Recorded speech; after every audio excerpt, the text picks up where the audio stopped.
All right, we are starting our webinar. This is the fun, awkward part where people are going to be joining, and I have to make small chit chat while everyone is here and getting situated. Housekeeping items. There is a chat in Zoom. We are going to use it. The default setting, though, is to panelists. So everyone, as you join, you can change the chat to everyone.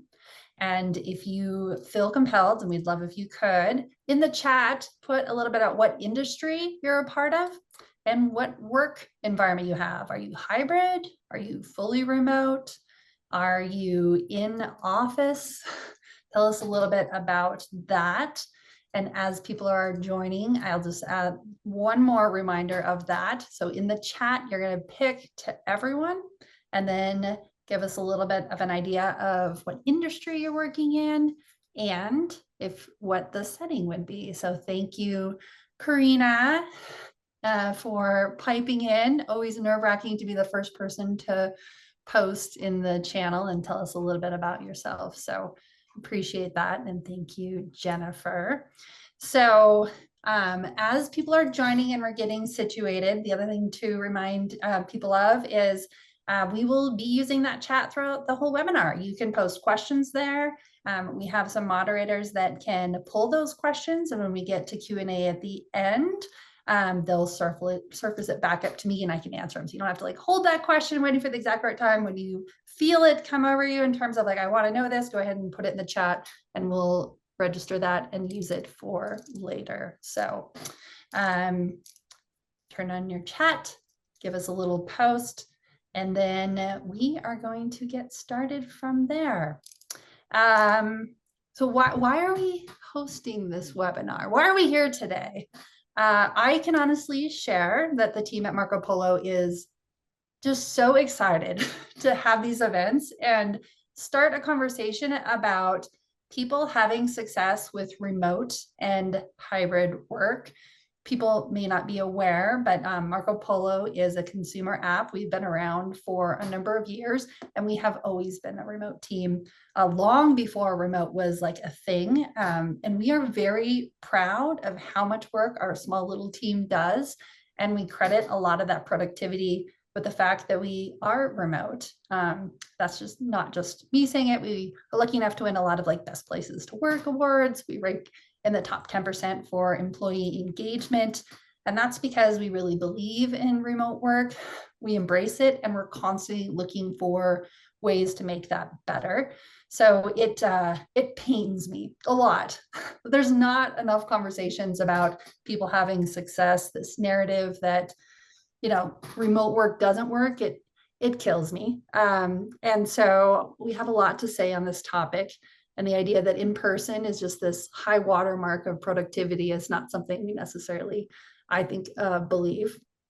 The other inspiration for making this event happen is Marco Polo is a consumer app, but we have about 100,000 businesses that also use Marco Polo, not for friends and family, but they use it in work. We at Marco Polo use our app for our remote team, and it's pretty transformative to us. And so we thought, gosh, with this growing use case, what better time to double down and find a way to build a community where we can all connect and share data and best practices and insights so that we can all do our best work together.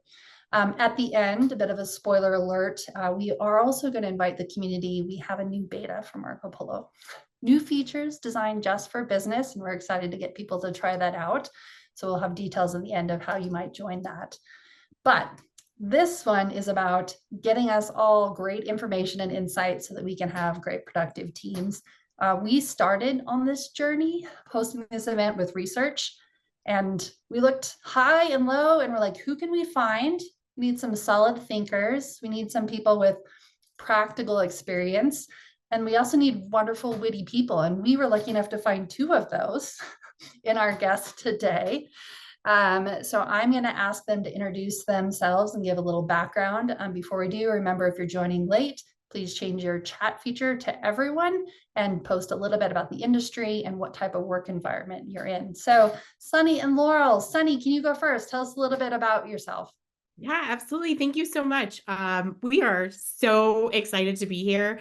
Not only to get to talk about remote, it's a thing we love to do, but to get to do it with Marco Polo.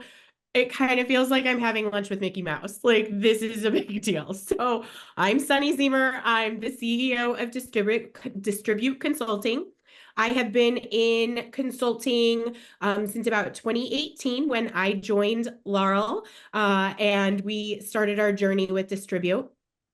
We have seen a lot of stuff in our consulting journey.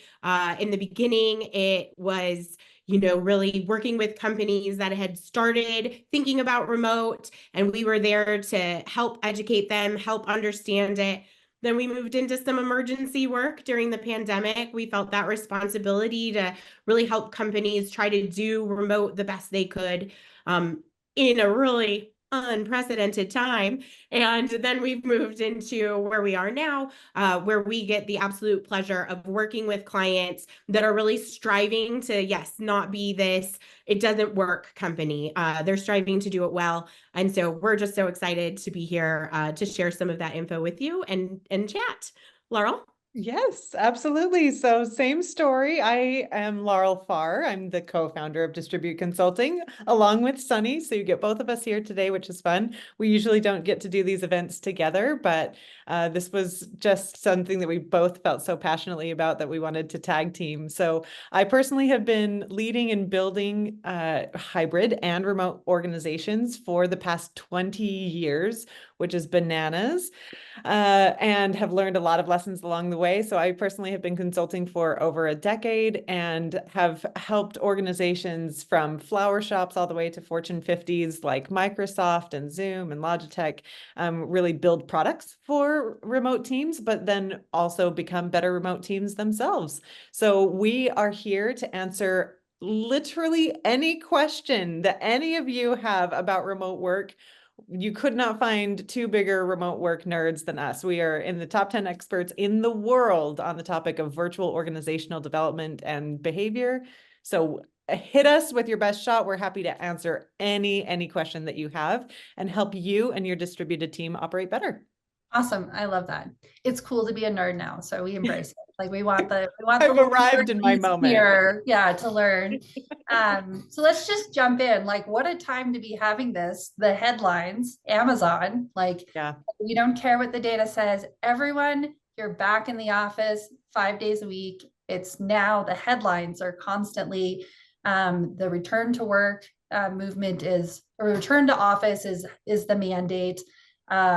And of course, Amazon's just the latest. There's more to come, and you can't help but read that and not have this impression that, like, oh well, remote work isn't working. Remote work is going away. Yet, when talking to you, that's not exactly what's happening out there or what the data says. Can you kind of talk about what is happening in the marketplace? Yeah, absolutely. Absolutely. I would love to chat. Amazon obviously is dominated conversations this past couple of weeks, like in the headlines at LinkedIn. I mean, I'm talking about it at school pickup. So, yes, it is a conversation that we're seeing. But I think a really important thing to remember about these headlines is that they're literally return to office scare titles, scare tactics, right? It's clickbait. Hey, here's a company you've heard of. Hey, we're saying it was really bad. Click on us, read us, give us your money. It is just a way to get people to come and read the article, come and visit the website. I think of the old news adage of if it bleeds, it leads. That is what this story is. But I think that something really important that we're missing with these headlines are the actual like data behind it. We're seeing a little bit coming out about this one in particular, like, oh, I bet there's an ulterior motive behind it. They're just saying this, it's a front. But even if we leave that aside, we're missing these really key pieces of information, right? Like, how long has Amazon been remote? How long have they been measuring productivity? How long have they been measuring success? You can't really count the measurements that you got during the pandemic. Those are skewed pieces of information. So, how are they making this decision? We're also missing those markers of what did they do to be successful? Did they just say, hey, go work from home? And that was their remote work plan? Like, we're not positive. They're not talking about that. They're not giving us that information. And if they're not setting their company up for a successful remote work plan, of course, they're going to end up calling people back in. But we're not getting that piece of information. The information that we know is from statistics that we're getting from places like Stanford University and Flex Index, which shows that remote work is here to stay. It's not Yeah. going anywhere. 67% of workers in the US are virtual first, and 80% of US companies offer some form of remote work. Those are not numbers that are lying. You know, we're hearing these headlines about this handful of Fortune 500 companies that are having these mandates, but we don't get the headlines of the ones that are doing it beautifully and so successful. That's not going to get us to click, right? Right. Maybe if it said, Exactly. here's the secret of how, but we're not gonna see that. A statistic I came across while I was looking information up to talk about today was 92% of companies that have been founded since 2011 are virtual first. That's Mhm. 9 years before the pandemic. The future of work is remote. We have known that. Laurel and I mean, Distribute existed before the pandemic because we were very fortunate enough to see what that could do. And we believed in it. And yes, we hit some bumps. The pandemic, we came out dusty, right? Like this path looks a little bit more difficult now because people have made decisions based on worst case scenario. They think it doesn't work. But the statistics, the way things were going and are continue to go, like it's not going away. Remote work can be done well, and it is here to stay. Yeah, I think that's well said. Like it even the return to work outside of the 5 day mandate still requires hybrid work. We have more and more global workforces as a hybrid setting. And so to say that there's just, it's so interesting. In any other industry, if you said the old way is the best way, people would like cock your head. But for some reason, for work, they're like, oh, the old way must be the best way. That's the high watermark. And that feels like incredibly naive, just how much the world has changed. And I'm just curious, like, why you think that people have that perception. Like, is remote and hybrid a compromise in productivity, or is there ways that companies have shown that it actually is at least as productive, if not more productive, than in person? Absolutely. There's so many statistics. I mean, we could literally sit here all day and just like shove numbers at everybody. We're not, don't worry, we're not going to do that. We are nerds, but we're not going to do that. I mean, too much. But we're going to share just enough to say, like, no, there's real data out there that is not biased data and it's not clickbait data. This is actually economic data that's showing us, is this real? Is it helpful? Is it not? And the answer is yes, of course it is. Just what most of us that in this event have experienced for ourselves, that's indicative of the majority of the population of the United States and developed countries. That people on average are 40% more productive if they have access to flexible work and flexible work environments. There's higher profitability for businesses of like $11,000 per employee per year per part-time hybrid worker or remote worker. Like the answer is yes. So when we're saying, no, we got to get back into the office to be more productive, that's literally sabotaging the formula of productivity, which is maximizing results and minimizing supervision. So when we go back into the office, we're increasing supervision and reducing or maintaining results. And that's not going to be good for business. So, and nor is it good for people and diversity, equity, and inclusion. So at the end of the day, we really need to be focused on why are we doing this as a business and why are we trying to maintain this as a company, as a community, as an economy. This is better for everyone. And when we say this, it means flexibility. So there are 60 different types of hybrid working. There are a whole range of types of flexibility. There's a lot of options to have workplace and schedule flexibility without being fully 100% distributed or working in the office 2 to 3 days a week. There's a lot of options here. So you'll hear Sunny and I use terms like virtual first and flexible for that reason, because the adage that we learned from a member of our community called Workplaceless is, if you have a remote team member, you have a remote team. And so anybody that is trying to increase the flexibility of their team members needs to be operating in the same way, whether you're hybrid, remote, or anything in between, or anything relevant to it. It's all the same. We all need to be operating in a virtual first way. I love that. Yeah, if one person is remote, your company is remote. That's like a really great adage. And I'm curious, I this idea of supervision first, or that term that you said, can you say more? I haven't heard that theme before, and I'm curious what Yeah. that all means. Let me put my remote work nerd glasses on, because here we go. Yeah, this is operations 101, right? So literally the mathematical quantitative formula for productivity is productivity equals output divided by input. So when we are measuring the productivity of our team and we're trying to optimize the productivity of our team, we are trying to increase their output or their results and reduce the input.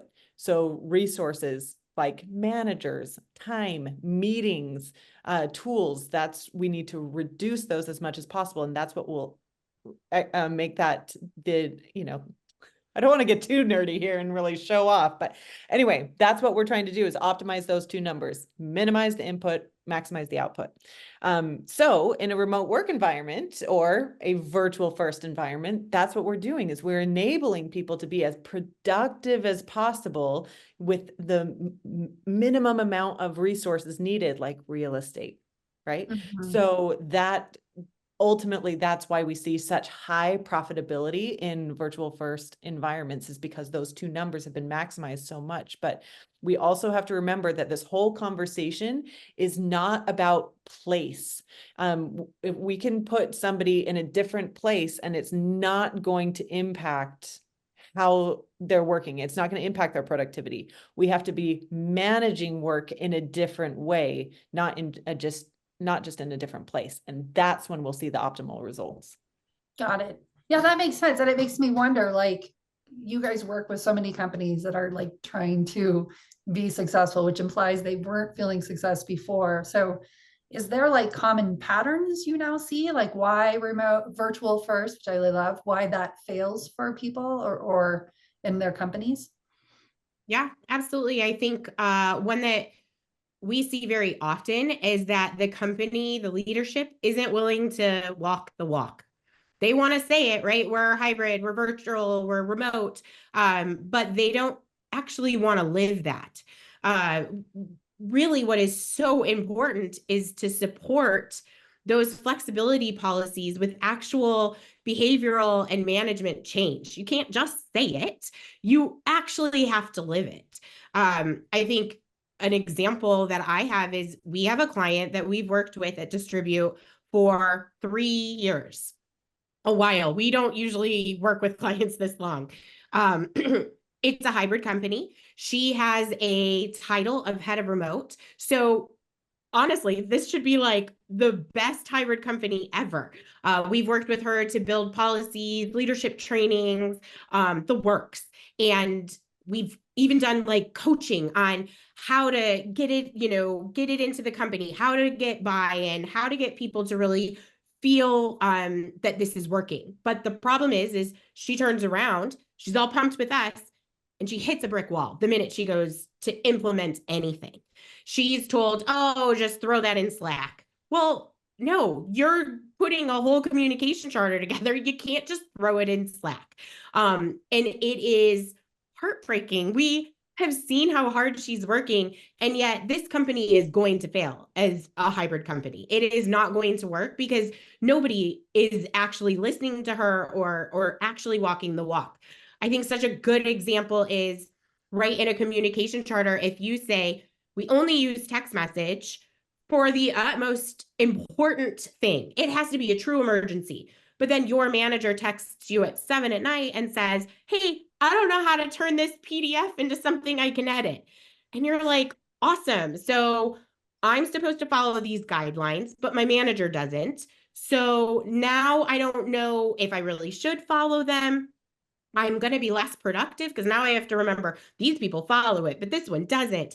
And it's like a infection. It's just going to make the whole company sick and you are going to fail. You have to have people from the top all the way down and back up again, actually living and breathing these processes, these things that have been put into place to make it successful. But if you don't, it's just not going to work. Laurel, do you have more to add? No, I mean, amen and hallelujah to all of that. I think I just couldn't agree more. What's ironic though, Inga, is when you said that people are coming to us because they need help. What's really ironic is that most of the people that come to us do not have that attitude. They say, we're doing great, but we just need like a little, like we just need to like come up like one more step across the finish line. And so our internal data is really fascinating because most of the time, if we say on a scale of 0 to 100, if you were to rate yourself on where you are in the change management process, they are rating themselves at like 85, 90% or higher. They're saying like, yeah, we're doing great. Then we conduct what's called a virtual health analysis, and we analyze actually where they really are in that status. And their scores are 20 to 30%.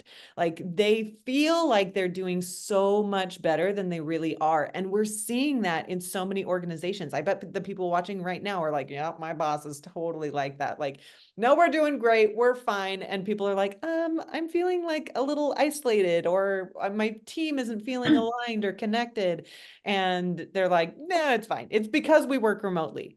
And that's really comes back to that same point that I said earlier. Like, this is not about place. This is about new processes, new systems. This is working in a new way, because that ultimately is what we have to shift to. And we have to shift our ways of working, or else we're never going to feel aligned and connected.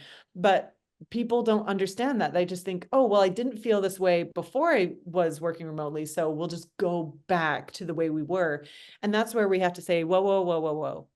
We all know that proximity does not create connection. We all know that we had moments where we were sitting right next to somebody else and we felt totally invisible and unappreciated or out of the loop. So being next to somebody does not solve the problem of your team being connected or aligned. We have to implement new ways of working in order to use the channels that we have access to and use them in a better way that will create that alignment and connection for us.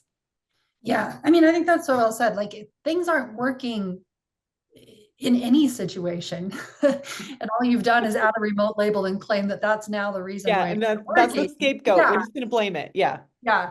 Then yeah, it doesn't get better. And I'm curious, when you do this health score, if you could talk a little bit more about that piece. Like, what are the pain points that are most often then being uncovered for the people that you're trying to solve that are remote, for the workers, not the managers? Mm. Well, a lot of I'll just call a spade, a lot of illegal behavior, to be honest. So when we're in an office, there are so many elements of our employee experience that are very, very carefully managed and monitored and enforced by legal policies. I mean, the length of carpet that we walk on, the wattage of lights, how often we are required to take breaks, how big our rooms are, what height our tables are at. I mean, all of that is very, very meticulously constructed. So when we come out of that very carefully curated environment and we don't know how curated that environment was before, and all of that is left up to us, we fall into a trap of you don't know what you don't know. And so we're putting ourselves into very, very dangerous logistical and environmental scenarios and environments, because we don't know how to protect ourselves in physical, emotional, and mental ways that were subconsciously done for us before. So that's a lot of the things that we're measuring is, how are you taking care of your people legally in their physical work environments, in their tools and software. So information security is a big conversation. We're talking about employee experience. How are you protecting that they're not working too much or too little? We really go into the depths of their operational infrastructure to monitor what legally needs to be changed and what actually has been changed. There's so much you said there that resonates with me, and I want to switch from this theoretical to then tease out some practical advice for you. Yes. But I can't help to have this notion that for me, what I've noticed on moving and managing remote teams is not the lack of productivity. Actually, it's that they forget to take breaks. Like, I don't understand the difference between in just acceptability. Like, I could walk around the office all day long and not be productive, but that's okay, gold star. And then, but if I'm at work and I leave to actually move my body away from my computer physically, Mhm. then somehow in the media, like, that's unproductive. And Yeah, you're so not at your computer, yes, therefore you're a bad worker. yeah, it's a really ridiculous. interesting thing. And the reality is, I find, is most people work too much remote. Like, there just isn't enough natural cues to, like, make sure they're recharging and having opportunity, because you're not a robot. Turns out, we are not robots. And you can't just add us to the keyboard. So Well, and we've been measuring productivity in the wrong way for so long. We've been measuring it as presence, right? Be in this place, in this building from 9 to 5, and you therefore get your therefore salary. you are productive. You are Yeah, here. so presence equaling productivity is a problem that we've needed to fix for a long time. And so when we're forced very quickly into an environment where that is not an option to measure productivity in that way, then there's a lot of leaders scratching their heads being like, uh-oh, what do we do? And that creates vulnerability for anyone. Nobody wants to be told that they're wrong. Nobody wants it to be on display that they're wrong. And so they're just going to go back to a comfortable environment in which they seemed like they were right. And that's going back to the office. Okay, so I know this might be an impossible question, but if you had, like, one piece of advice that each of you could give for someone, like, for leaders of remote teams, like, what's bubbles up to the, like, one of the most important things to think about for your remote team?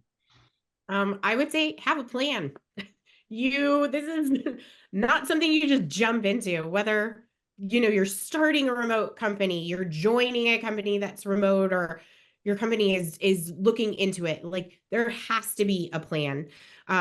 You have to understand that, yes, remote work requires change. Things are going to be different. There has to be policies, there have to be guidelines that are specific to this new way of working.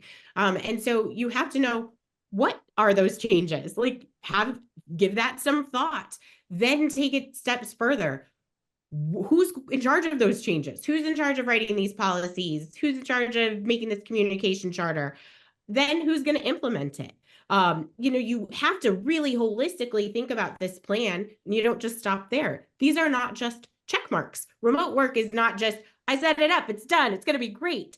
This is a living, breathing way of working. And so it is going to consistently need auditing and checking in on. And hey, this worked for us when we were a team of 10, but we're 100 now. So maybe we need to think about a new tool or a new way of, it was okay to pick up the phone and call somebody when we were 10. That is not okay anymore. We need to update our communication charter. So having that plan, but also making sure in that plan is a way to measure success. What are your success metrics? How are you going to tell that you're doing a good job or not doing a good job? And also, why? Not just we are. Why are you doing a good job? What is working, like, or what is not working? So you have to have that plan, or it's just not going to work. Yeah, I think the micro little actionable piece that I will translate based on what Sunny just said is communication. So much of what she just said is, you've got to have this conversation with these people. You've got to write this documentation, and all of that is communication. That is the number one habit that will make or break the success of a virtual worker, is their ability to communicate proactively and effectively. So I swear it's going to be on my headstone someday, because I've said it so many millions of times over the past 4 years, but in remote work, over communication is just communication, because we have to communicate with so much more frequency and transparency and consistency than we are traditionally used to in a co-located environment. And that's because, 78% of our communication is nonverbal. So if we don't have access to nonverbal communication, we have to make so much more explicit. We have to ask more explicit questions. How are you feeling about this? How would that work for you? Let's document it. Does this align with your expectations? We're replacing observational training with documented training. Like, all of that communication has to be so much more of a priority than it ever was in a co-located environment, which is why video tools are so much better, and so much more of a priority for me personally than written documentation, is because it's more digestible and you still get access to that nonverbal communication. So yes, communication, communication, communication. You'll be sick of that word by the time we're done with this event today. I mean, I do say like 98% of all of my work and most people's work, my kids are like, what do you do at work? And I was like, you know what? You can learn your stuff in school, but at the end of the day, just learn how to communicate really well. Yeah. Because you can be the smartest person it. in the world, but if you cannot communicate, like that is what business revolves around. And so it makes sense that if you're remote, there might be a different way to communicate that you would have to adapt to. Mhm. Which kind of brings up the next, thing that people throw at remote work is, well, then we just buy new tools, right? Just buy new things. And like, Girl, don't even start. Don't even start. I mean, how do you think about when you're coaching and saying, thinking about not just tools, but culture? Because everyone's had a company that's like, well, we just have this new widget and you rank your coworkers or something. I don't know. And then everything will be better. So how do you balance that? I mean, it's so incredibly important. Tools and culture are literal pillars of remote work success. And so they have to talk to each other. I think the biggest thing is really remembering that having a tool is not enough. It's how you use the tool, right? So just having that shiny new thing, that is not enough to be like, great, this is going to work. It's going to be successful. I keep talking about a communication charter, but it is such a like foundational piece of remote work is really having these guidelines, these roadmaps of how to do things successfully. And a tool should be thought of how is this going to go into the communication charter. So regardless of the tool, you really want to think about, why do we need this tool? Is it solving a problem? Is it a proactive, it's not a problem yet, but we want to make sure it doesn't. Like, why do you need it?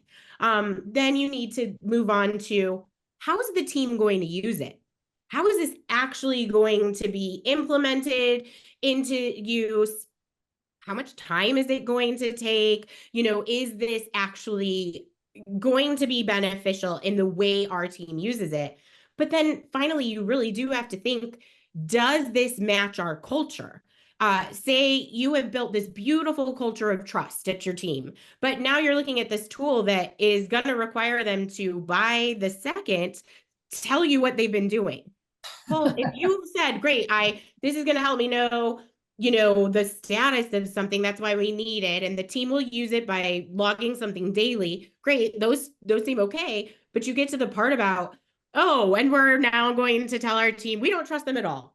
Well, no, that is not the tool for you, because it has to meet all of those needs, but also fully be part of the culture. At Distribute, we have tools that come to us all the time and they say, hey, will you take a look at us and tell us what you think? But then the big thing is, and then will you sell us to your clients? And, that is not really what we're about. We're happy to take a look. Yes, we talk to a lot of people, so we know that our tips to them might be really beneficial. But in order to be a tool that we say, hey, clients, you should use, like, we need to be using it internally. You got to be chef's kiss, right? We're not just going to say yes to whoever. And we had somebody come in, and they really tricked us. They seemed like on paper and their marketing. And I was like, oh my gosh, this is a tool. Our clients are going to love this. This is going to totally fill this need that everyone has. And so we said, yes, do this demo for us. And they started the demo. They were probably 30 seconds into the demo, and I went, oh no, like, we've been duped. because it was so clear that the way it worked for any of our clients was totally against a healthy remote culture. It was just going to add an incredible amount of time to everybody's workload. There was no problem solving. It wasn't going to make things easier. It was also going to absolutely alienate new hires.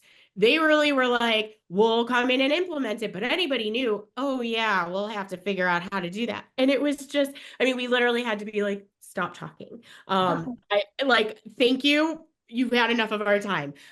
It has to really fit all of those aspects. And that's how you know it's going to be a successful tool. That's how you know it doesn't end up on the shelf collecting dust. Yeah. Yeah. Yeah. Software is a tool just like other tools, right? A paintbrush is a tool. And based on how you are trained to use it, you're going to get very, very different results. And the same thing is true with any resource that our teams are given. If we put one group in one room and another group in another room, they could come out with very, very different experiences and very different results. And it's not based on the room that they were given, it's based on how they used the space while they were together. And the same thing is true with our software. We need to teach our people how to use the software that they have in a much, much better way instead of just trying to expect tools to do the work for us. I mean, we have clients that come to us with literally 500-600 tools in their infrastructure, and they're wasting millions of dollars because they're wanting the software to do the work for them of just caring about people. And this is something that I think I oversimplify, or I don't know, I don't have a lot of empathy for this topic because I have been working in hybrid and remote teams for 20 years. Think about what the technology was 20 years ago. We didn't have video calls. We didn't have smartphones. We didn't even have cloud docs. So working in a distributed team required just crystal clear communication of what is everybody working on? What do you need from me? And so much trust from the team. And so often, if we can just get back to those basics of just communicating more effectively in the tools that we have with a great communication charter, like Sunny said, then that's when we'll see the success of our teams. Yeah, that's well said.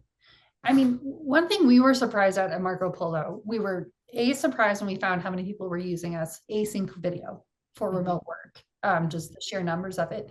And then we did not know when we reached out to you that you guys also asked people to use asynchronous video as a key part of remote work. Can you talk about how you talk about it to them? Like, where does it fit and what need does it solve for people that are remote?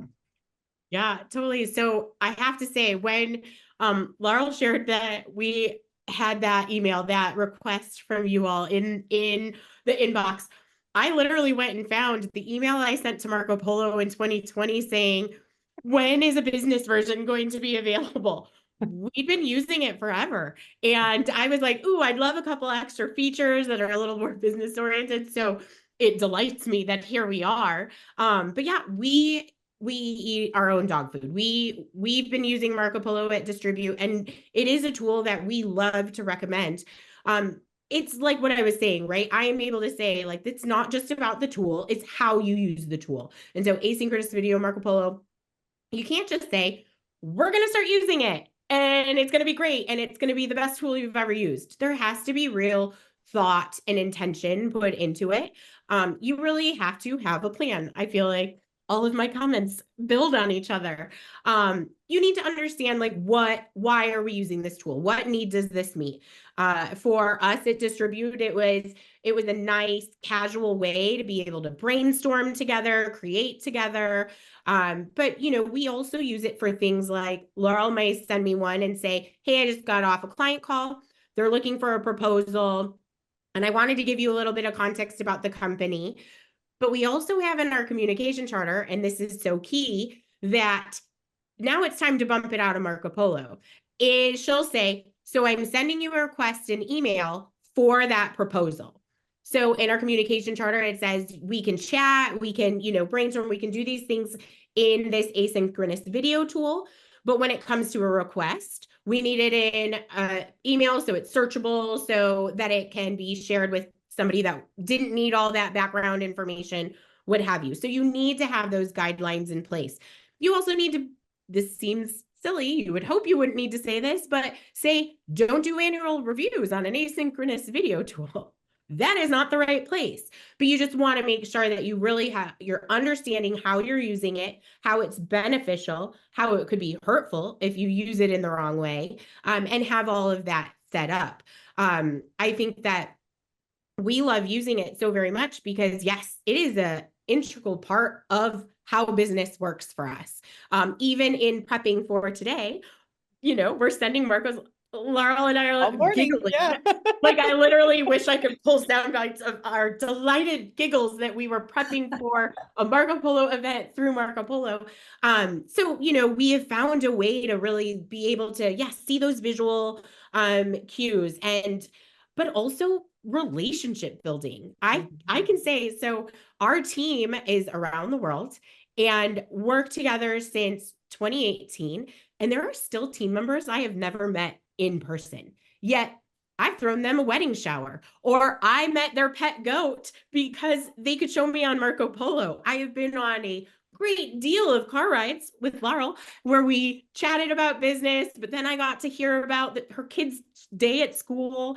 I've sang happy birthday to her children. The amount of relationship building that can happen, and you have control over it, right? Like, if you want to really, not go beyond the four walls of your home office, that's okay. All your Marcos can come from there, and everybody only sees the background that you want them to see, and you have that power. But now you still get to have that face to face. But you could also say, hey, I'm making myself lunch and I'm talking to you while I do that in the kitchen. And the Marco comes back and it's like, I love the art on your wall. And yeah, great. Heard, I got that piece of information for you. And you get to really have that mixed human aspect. I think, to me, Marco Polo is the most human tool that we use because it really balances all the things that you need to balance to make remote work feel like a good, happy, safe place. Yeah. Absolutely. And that's just a key element of asynchronous communication in general. No matter what tool you're using, it is providing more thinking space for different working styles, neurodiversity. It allows different communication styles to all unify in the same way. So let's see, who just said it? Aubrey said that she was a verbal processor. Yes, like it allows the verbal processor to listen, the visual processor to watch, and the written processor, the words processor, whatever that's called, they get to read the transcript, right? So everybody in your team can communicate in the same way when it's more asynchronous, and we're relying less on the very, very rare personality type that is very good socially and very good at spontaneous thinking, which is what synchronous meetings is like. There's only one type of person that's really good in meetings. So allowing you to have the experience and the productivity of meetings in an asynchronous communication platform, whether it's Polo or it is Slack or Teams or just emails or whatever, like asynchronous communication is really, really imperative. It's just important that your whole team, like Sunny has said multiple times, understands why. And that's why we're saying the phrase communication charter so much. And for those of you that don't know what a communication charter is, it's a written agreement of this is how we will use this tool. So that's the conversation to start. If you're wanting to start to use a new tool for your team, or use a tool that you already have and just use it better, you sit down and you write a communication charter. When do we use this tool? What types of conversations do we have in this tool? What types of conversations do we not have in this tool? When do we move a conversation out of it, and why? When do we escalate, out of Teams into Polo, and out of Polo into Zoom, and out of Zoom and into in person? Why do we increase the synchronicity of a conversation? When do we decrease it? And get everybody on that same page. And then that becomes your unique employee experience, which also is facilitating your culture. So again, you know, many businesses in this world use the tool that we're using right now, which is Zoom, but they're using it in different ways, and that defines their culture. So how you use tools in your team is going to define your culture, and how you specify what those ways of using the tool are going to be is through a communication charter. So Yeah. if you're wanting to improve and take action on this conversation, start with a communication charter. I love those. I mean, I find those simple things were really transformative places I worked. Just like if you send, for instance, when it was only email, it sends email, the expectation is you will reply that email in how many hours was really cultural specific. Is it 48 hours? Is it 6 hours? Is that, and Yes. because there's And am I so going to get much fired because of it? storytelling happening by the other person because they've already Yes. created their own set of expectations. And so how we communicate does feel like incredibly critical to have a conversation, just like any relationship. Like, how do we want to communicate, and what would that mean? We are going to pivot to questions in a minute, but before we do, I just want to give a quick backgrounder on, we've touched on it a few times that Marco Polo is coming out with a product for business. We are very early days. We are accepting people to sign up for our beta.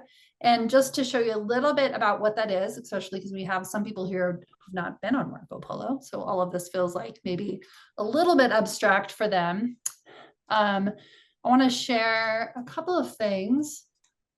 This is always the black diamond of presenting. We mentioned we have a lot of businesses already using it today, and we have people like your company are helping us like think about how to use it well with other companies that are moving to distributed.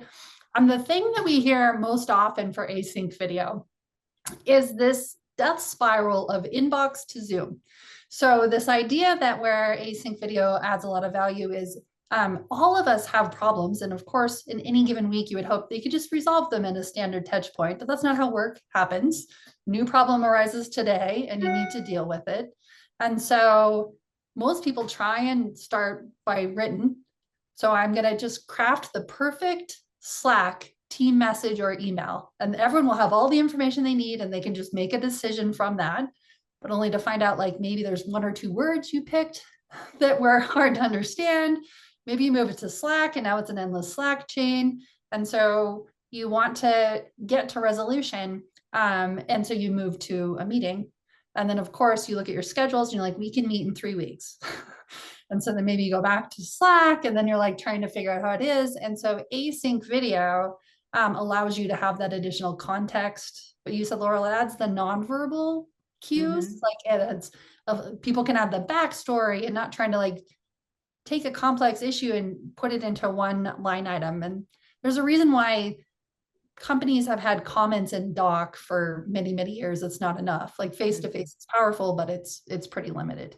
And so what they find is it's a way to actually have a conversation on their own time that they can listen to. And as you said, which I think is really valuable, have a moment to sit with it.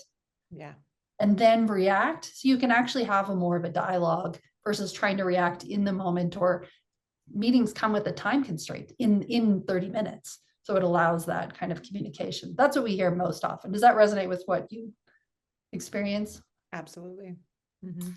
And then the beta is for folks that are familiar with Marco Polo. You may be familiar with Marco Polo in terms of just the video. And for the beta, we'll have both the asynchronous video, you can see on the chat there, and it has ways that you can also transform those videos into your workflow, whether it's a transcript, whether it's a summary of the conversation, whether it's labeling them so that you can go back and find things, mentioning someone in a group so that they know that they were mentioned there, automatically going into an action item. There's like a lot of new features being shipped every week. If your company would be interested in joining the beta, you can go to our website. We'll also put the URL in our chat here. If you qualify, the beta is free for a period of time because we're just looking for really great companies to help us make a great product. I'm not lying when I said we are excited about this event, because we really do believe in like the future is remote and hybrid, and we just want to be one small part of helping people find the best way to work. and not replicating what there was, but like building a new path forward. So we all have been experiencing a time where it was really joyful to collaborate and you're having impact in less time and in a way that you really enjoy your job. And so that ultimately is what we hope to have. So we encourage everyone to join the beta if they like. And now just let me get to our chat to answer questions. So first question, for distributed companies, do you have a point of view on how often might be optimal to connect in person versus being 100% remote? Yeah, absolutely. I mean, I think that it depends on the culture that you're building, right? Like that is definitely something that needs to be in your plan. It needs to be thought of. I worked for a fully remote company and we met quarterly, and that really worked for that company. We got bought out and had to start meeting monthly. That was a waste of time. And so really it is going to be taking a good look at why, right? What is the purpose? What is the point of coming together? Is it just because you need to fill that, oh, we get together in person and we want to just talk at people for a while? Is that the box that you're looking to check? Are you sharing knowledge? Are you looking to do relationship building? You need to have a point. If you're making people come together, even say everyone lives close, it's just a car ride. I still don't want to have to get in the car and people all day for no good reason. I better walk away from that time understanding what the point was. And that also is communication, right? It shouldn't just be left up to my interpretation. It should be very clear in all of the handouts and all of the talks why you're together. And that has to be a thoughtful plan. Laurel, do you have other things to add? No, I 100% agree that yeah, I 100% agree. We'll just leave it there. Laurel, I think people, there's a bit of chatter around this communication charter. Mhm. Can you give a little more specific examples, like you started to allude to before, about how broad they are and how specific they are and how people use them, like what goes into it? Okay, so many of our answers are going to be non-answer answers because there is not a right answer. When it comes to remote work, it's about how do we adapt and leverage remote work to be right for what's your company. So if we're talking about in-person retreats, there are some industries, some teams that getting together weekly is going to be great for them. As long as you're still getting a really strong ROI, you are fulfilling your purpose and feeling motivated and engaged and more productive after that time. Meet as often as you want to. But if you only need to meet together once a year, that's great too. Like it's up to you. The whole future of work movement is about taking powers away from giant institutions and systems and giving it into the power of the individual. And so that's what we're trying to do here too, is like, well, we want to empower you to make your own decisions. So to come back to the question about communication charters, there are massive communication charters out there. So you can go to like GitLab's handbook is fully public and open source. Anybody can go search it. They have pages and pages and pages and pages of what their tools are, how to use them, what the cultural expectations are in their organization. That's a great example to follow. Does that mean that that's what your company should do? No, absolutely not. You can draw inspiration from it and then say, what do we want this to be? So at a minimum, the communication charter is just how are we using these tools in the same way, in a way that we're all feeling aligned and unified. So put as much information down as you need in order to get to that point. Maybe it's a paragraph that you write in Slack one day and you pin it to the channel. Maybe it's paragraphs that you write into a Google Doc. Maybe it's pages and pages or recorded videos and training courses that you put into your onboarding program and your playbook and your wiki or your handbook or whatever. There's a lot of names that people use. So maybe that's what you do. The point is, you get to choose. That's what the future of work is. So talk to your team. In remote work, over communication is just a communication. So talk to your team, figure out what you guys want to do, and then make it happen. Yeah, I love the idea of flexible. I love not a single note answer. That's so good. Okay, last questions. Sunny, we'll give you just a couple minutes to answer this one. If proximity doesn't do it, what's one example of how you can build better bonds or culture for remote employees? Oh, absolutely. I think like the easiest way to put it is to just be a good human. This is, I'm like patting myself on the shoulder. I often get told that I'm very good at building relationships virtually, at being able to find a way to find connections. And I'm often a little like, well, thank you. Like, I'm so happy to hear that. But honestly, it is just coming from a place of I want to be respectful. I want to be thoughtful, and I want to make sure that everybody really enjoys working with me and the company. And so just coming from a place of real humanity, which is hard sometimes, right? Like even when I'm talking about you got to do the policies, I often will tell Laurel I'm putting my monocle on because that's what it feels like to me. I'm going into business mode, and I could find this in a textbook. But then I have to like for a good chunk of decisions and things that you're talking about with remote, yeah, you do have to think with your heart a little bit.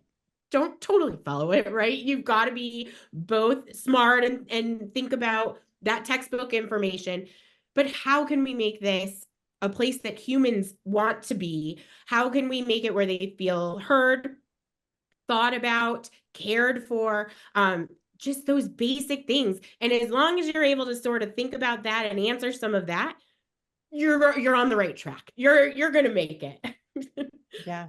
We use this as an excuse, right? Like, oh, we don't see our people every day, but you can still see somebody that you don't see, like I'm not maybe spending a lot of time with you sitting at a cubicle next to yours every day, but I can still see who you are. I can still see what you care about. I can still see that you're a hard worker. I can still see that you care about your family. I can still see that you're stressed and nervous, and I can offer to support you.